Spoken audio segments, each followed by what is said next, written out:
कि मैंने कहा ये प्लिंथ लेवल आप इतना डिस्टर्ब कर देते हैं शहर का कि ज़िला जो स्टेशन चौक है हमारा, एक दफ़ा एक ब्यूरोक्रेट ने हमें बताया कि एक दफ़ा खुदाई हुई चेक करने के लिए कि शहर का प्लिंथ लेवल है क्या, तो 14 फुट नीचे असल वो पहली लेयर निकली।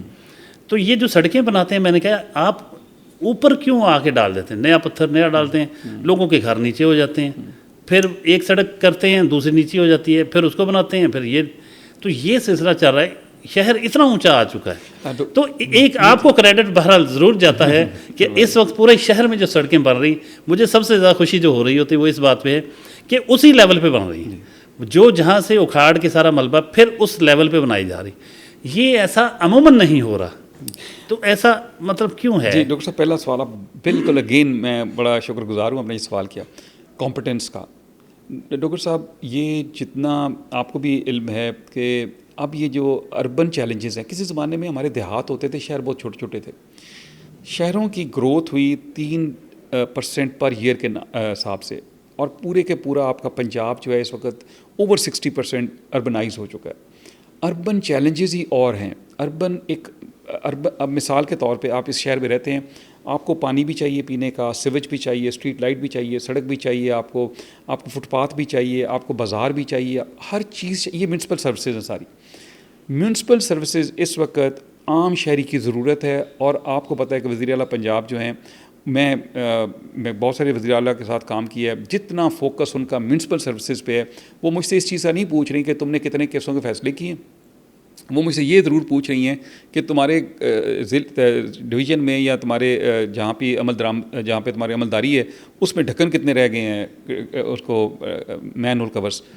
अच्छा, मैं एक छोटी थी आपको ना आपके चैनल से लोगों को बता सकूं कि ये अब कितना कॉम्प्लेक्स हो चुका है, मैनेजमेंट कितनी कॉम्प्लेक्स हो चुकी है कि आपके ये फैसलाबाद शहर के अंदर, मैं शहर की बात कर रहा हूँ, वासा 1,56,000 मैन होल कवर्स मैनेज कर रही है, 1,56,000 गटर हैं, 2200 किलोमीटर लंबी सिवेज की लाइन है। यानी यहाँ से कराची से वापस आएँ और यहाँ से फिर आप भावलपुर जाएँ, तो इतनी बड़ी नेटवर्क है जो वो फैसलाबाद शहर के अंदर जिसको चला रहे हैं। कहीं गटर उबल भी पड़ता है, उसको चला रहे हैं। 450 किलोमीटर लंबे आपके स्टॉर्म वाटर ड्रेनेज, मैं सिर्फ फैसलाबाद शहर की बात कर रहा हूँ, ठीक है जी। अब आप देखें कि एक वासा चलाना कितना मुश्किल या कितना चैलेंजिंग होगा। अच्छा, अब आ जाते हैं ब्यूरोक्रेसी की कॉम्पिटेंस पे और क्वालिफ़िकेशन पे। मैं आपसे 200% एग्री करता हूँ।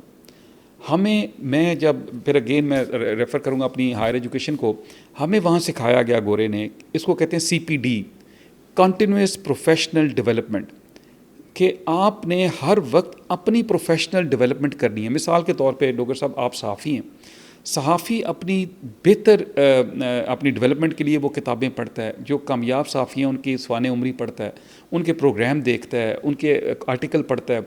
आप सुबह 15 अखबारें पढ़ के उठते होंगे, आप रात के 10 प्रोग्राम देख के सोते होंगे कि आपका एक जो व्यू है वो डेवलप हो सके।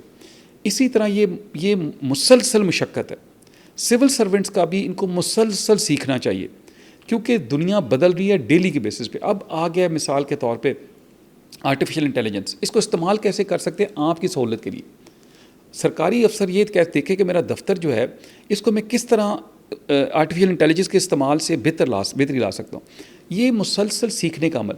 लेकिन एक चीज़ इसमें आप देखेंगे, मैं आपको छोटी सी बताता हूँ। जब वर्ल्ड वॉर 2 ख़त्म हुई डॉक्टर साहब, तो जो ब्रिटिश गवर्नमेंट थी उन्होंने अपने तमाम वार टाइम डिपार्टमेंट ख़त्म कर दिए कि हमारी अब जंग ख़त्म हो गई, अब हमें इनकी ज़रूरत नहीं है, अब हमें नेशन बिल्डिंग की ज़रूरत है। उन्होंने अपने वो महकमे बनाने शुरू कर दिए। उन्होंने 30 साल जब चलाया तो उन्होंने 1980 में उन्होंने एक स्टडी की कि यार 30 सालों में हमारे जो इदारे हैं, प्राइवेट सेक्टर बहुत ऊपर चला गया, तरक्की कर गया, पब्लिक सेक्टर बहुत नीचे, वाइट हॉल ब्यूरोक्रेसी जो है। उन्होंने कहा कि ये फिर पता करें कि प्राइवेट सेक्टर कैसे तरक्की कर गया और हमारा ये सेक्टर ऊपर क्यों नहीं आया जो सरकारी सेक्टर है। पता लगा कि जो इनकी बेस्ट प्रैक्टिसेस हैं प्राइवेट सेक्टर की, वो फिर उठा के दी गई पब्लिक सेक्टर को, और उसको कहा गया न्यू पब्लिक मैनेजमेंट, NPM। आपके जो साथी ये सिविल सर्वेंट्स देख रहे होंगे उनको अंदाज़ा होगा मैं क्या बात कर रहा हूँ, कि आपने आउटसोर्स करना है। मिसाल के तौर पे मुझे अगर PR की ज़रूरत है तो मैं कोई आप जैसा सीनियर सहाफ़ी को हायर करूं, ना कि मैं अपने यहाँ एक ग्रेड 17 का अफसर बिठा लूँ जिस बेचारे ने ना ज़िंदगी में पढ़ा, ना तजर्बा, ना कोई ऐसी बात। इसको कहते हैं आउटसोर्सिंग। मैं अपनी यहाँ पे सफाई, अब अस्पतालों में देख लें आप, अस्पतालों में सारी सफाई का इंतज़ाम आउटसोर्स्ड है, प्राइवेट सेक्टर कर रहा है, आप सिर्फ मॉनिटर या रेगुलेट कर रहे हैं।